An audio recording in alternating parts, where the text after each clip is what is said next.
Hi, everyone, and welcome to our free webinar, part 2 of data literacy, talking about speaking on our data. I'm Courtney Kearney, founder and owner of CKC Consulting. Thank you for joining us. Today, we're going to dive into speaking about data, which is really data storytelling. This is a part 2, but before we dive into that, we have a little bit of housekeeping. We do have a ton of resources. So if you are new to CKC Consulting, welcome. We would love to help you with your CRM and data needs. Please book a discovery call if you would like to learn more about us, and then we get to learn more about you and your needs. If you have not purchased the CRM or Die book, please check out that website, crmordie.com.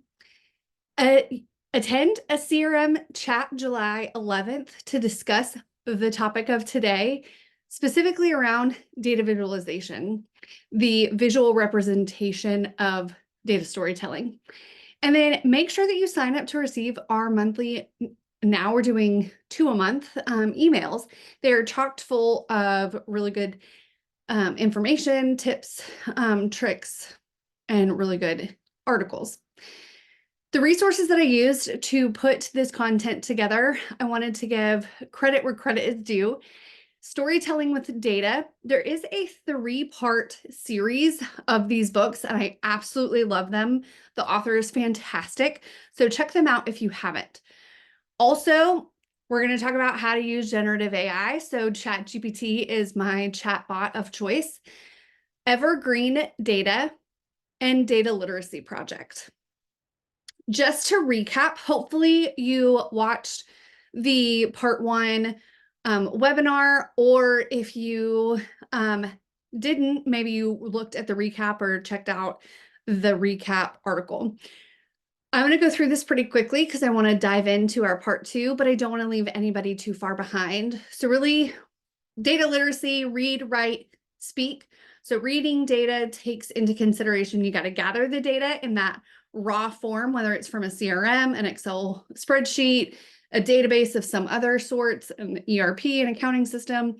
Once you gather it, you've got to review it. You got to make sure it's complete, make sure you've got good data hygiene. Then you need to analyze it. What are the trends? Where are your gaps? What do the analytics say about your company? Then you got to get curious about how to best interpret the data. Where does this data take us? What is it saying? And then looking at multiple perspectives. This is where generative AI comes in and is really helpful. Then you need to draw your conclusions, because we can't really write about data if we don't know the story that we're telling. We can't know that if we haven't drawn our conclusions. Then writing data, you've got to set the stage, build the visuals, and improve and hone those visuals. That is the core of writing, those 3 steps. And then looking at speaking data is really about storytelling, which is 4 parts. You've got the data that we've already read, the visuals that we've already wrote and prepared. Now comes the speaking part, the narrative, the story. And then the last little sprinkles on top, the call to action. What do you want them to do after they've heard this story, after they've reviewed the data, after they've looked at your chart? What is the call to action? Now, speaking of storytelling, one of the most important parts of telling a story is, hopefully you're not doing it to a wall. Hopefully you're telling a story to an audience. So when you go to prepare the data really, the story that you're telling and the objectives, the tone, that's all determined by your audience. So for example, if we are preparing data to the marketers, we know that marketers look at details and care about the colors on the screen, whereas the architects or the engineers might not. They just want the answer. If we're talking to the C-suite, they want to understand big picture. They want to understand how we did the process, but they don't want the nitty-gritty.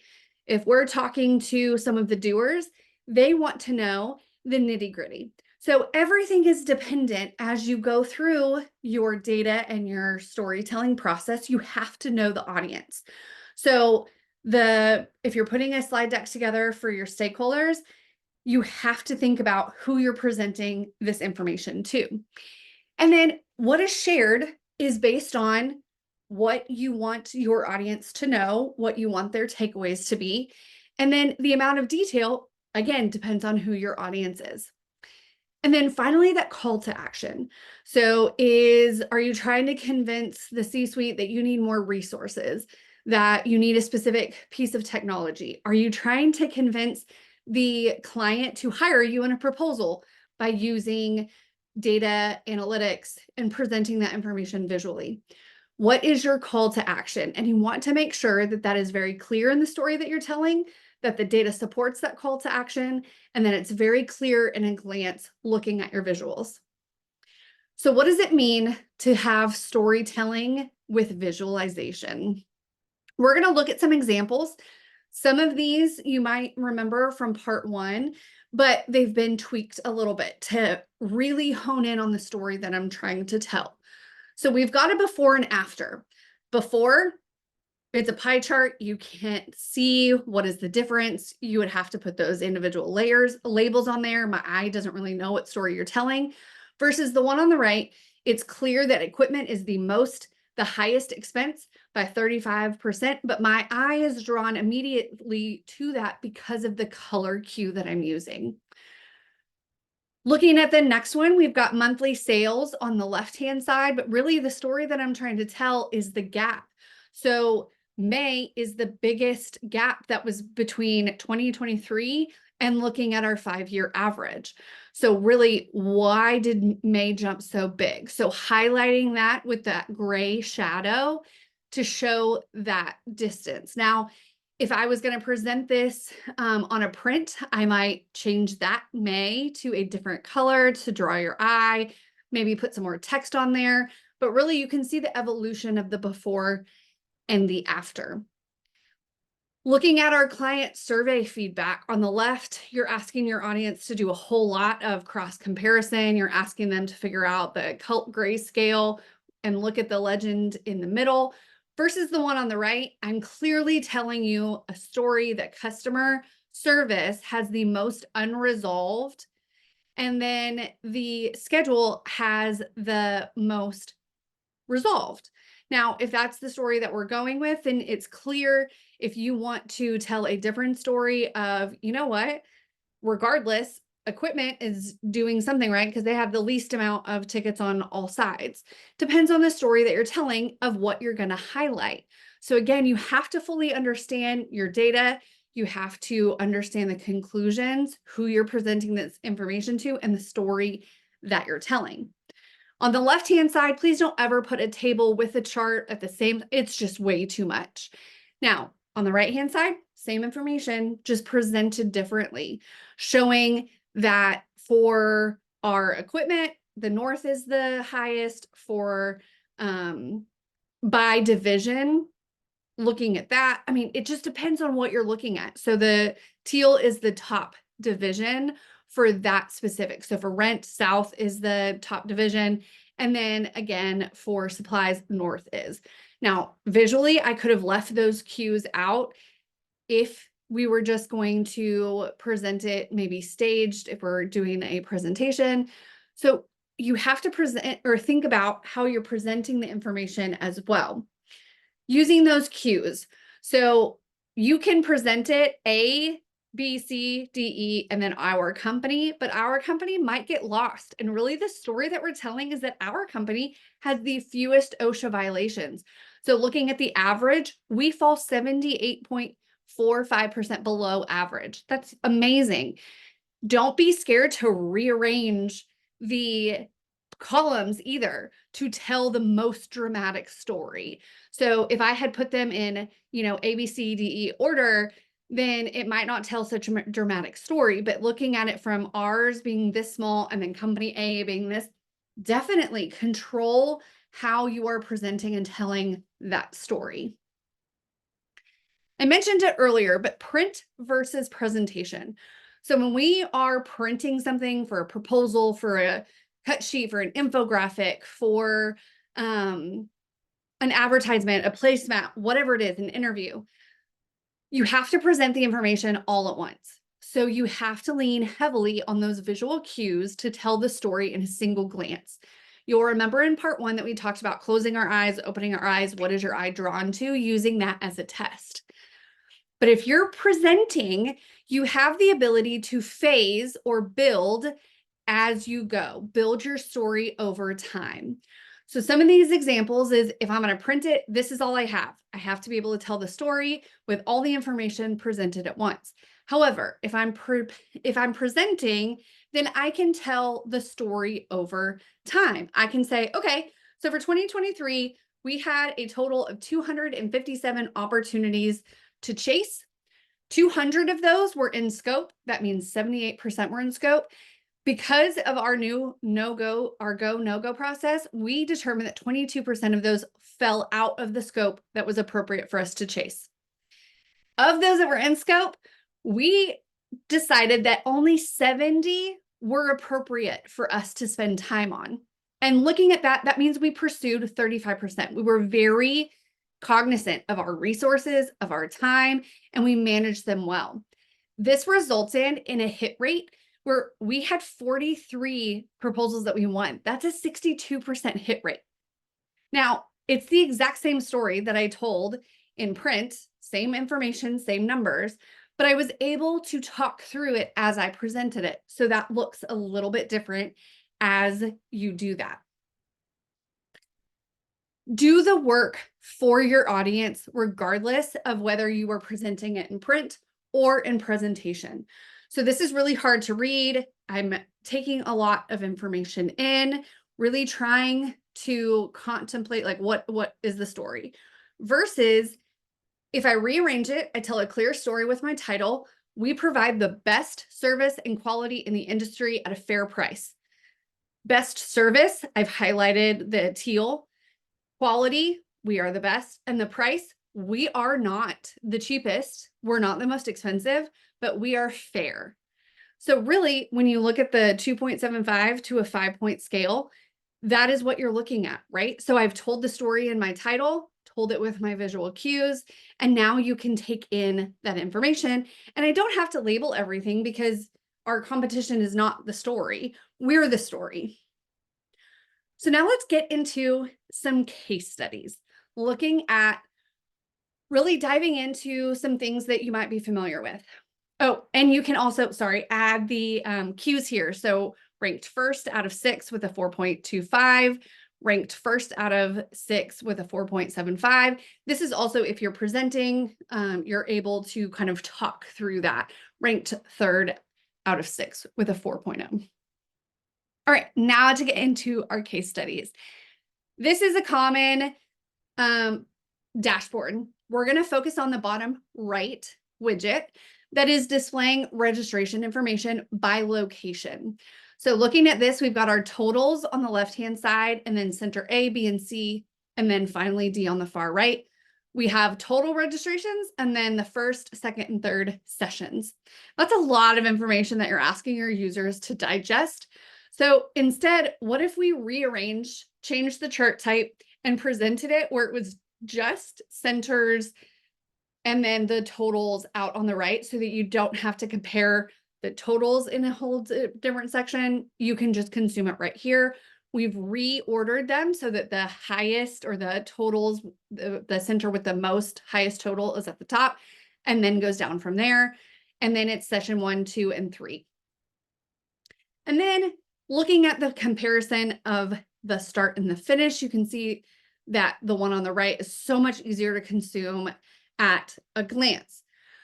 Looking at the widget in the upper left-hand corner, we're looking at over time. So going from May 2nd of 2022 to September 12th of 2022, those dates are ridiculously hard to read, to take in. Looking at the difference between registrations and session numbers, here it is a little bit bigger for you to see, but still, it's really hard to understand. So what if we changed the scale and we changed how we're displaying the information? Because at the end of the day, the line graph is just the totals, and that's what we're after anyway. Now, what if we go a step further and we say, Let's get rid of this title that doesn't really mean much. Let's add a better title and some visual cues to say that weekly training programs registration, they're 50% lower than compared to the highest week in May. That's like a hopeful, I mean, this is our revenue, this is how it's coming. If this was a proposal tracker or projects won, alarm bells are going off that why are we so much lower than we were back in May? Now, looking at this before and after, you can see that it's quite a bit different. Then looking at adding a narrative, we've got the chart on the left, chart on the right, and then you've got your narrative story if this is in print so that you know, if you can't tell that story live while you're presenting. Now, the next one might sound similar to some of you. We did a survey to gauge the opinion of the companies before working together. So that would be the pre. And then we asked the exact same questions again after they became clients, and we finished our first project together, that is post. So looking at data from this example, say it's a construction company, we win a project, we know what our answers were before, we conclude that project, we're going to ask the same questions again. Let's compare before and after, or pre and post being clients. This is the raw information. Pre is on the left, post is on the right. I don't want to look at this, and I created the chart. I don't want to try to figure out who is better, what is up, what is down. So instead, if we change the chart type, okay, yes, I can see that there's difference, but what does this mean? Like, what am I supposed to take away from this? If we change the chart type yet again, okay, that's telling me a little bit more of a story. Still don't know what the main takeaway is. So I've got to do my homework to say, what is the actual story I'm telling? Is something getting better? Is something more negative? Is something trending? Is there a call out? What exactly do I want my audience to take away? For this one, I used ChatGPT. This is ChatGPT 4, the paid version. You can get similar output to the free version. The paid version will actually give you the information in an editable form as well for your data visualizations. So for this, I gave it the data set in Excel format. You can also highlight the information, copy and paste it in. When using generative AI, please, please, please be careful with the information as you put it in because it is public. So make sure that you are stripping out confidential information, whitewashing it to say opportunity A, opportunity B, opportunity C, or client A, client B, making sure that you understand the data that you are putting out in the ether. So for this example, I gave it the data set and I said, what visualizations would you recommend? So you can see here, I said, what are the key takeaways? What are your impressions from this data set? Number one, it improved positive perception, reduced in neutral stance, stable negative perception, overall shift towards favorability, potential for strong advocacy, opportunity to address neutral clients, maintaining low negative views. Now, if you struggle with either understanding a data set, taking some takeaways, this is a great resource for you so that you can have some, starting points of what are those takeaways. You can dive into like, wait, I don't understand what this means. It gives some more description, but it also helps with wording. So even I looked at that and I was like, man, I know what's here, but like, what are the words? Like, what is it that I'm actually trying to say by this goes up, this goes down? So using my ChatGPT friend, I took some of those wording along with the percentages. So 22% increase in positive perception. That's powerful. That's great. Along with a 21% reduction in neutral stance. So we moved people out of that, I'm neutral, into something else. And then a stable negative. So no one got worse. So that means that my previous sentence, the reduction in neutral, means that they moved to positive. No one went from positive to negative or neutral to negative. These are all great things. Now, I can go a step further and help draw my eye to what I'm talking about. So this went up to 14%. The positive went up to 8% and our neutral went down 21%. So helping your user, your reader, your audience to really understand at a glance what story you have. Now, the final step is using those colors, those color cues, so that we absolutely draw home. We want to pay attention to positive perception. That is where we're increasing. It's happy days on the left side. Now, if I'm putting this in print, depending on how you're putting it or where you're presenting it, you might be able to add a little bit of a narrative to tell that data story. That prospects were given a survey, to gauge their opinion of the company before, and then again after. The results show an overall shift towards client satisfaction and favorability.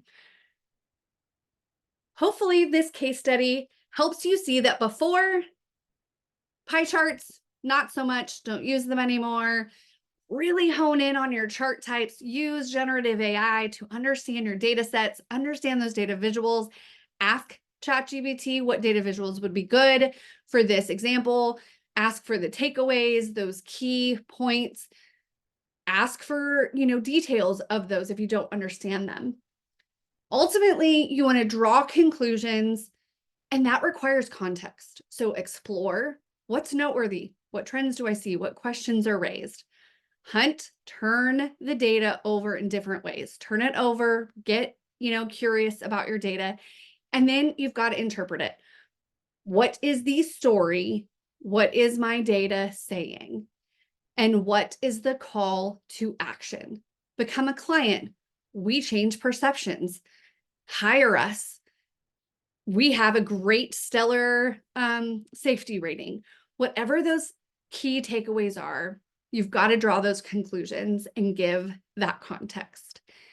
Thank you so much for spending the time with me. Hopefully you are as jazzed about data visualization as I am and getting into your data so that you can figure out what stories are waiting for you to tell. Have a good rest of your day.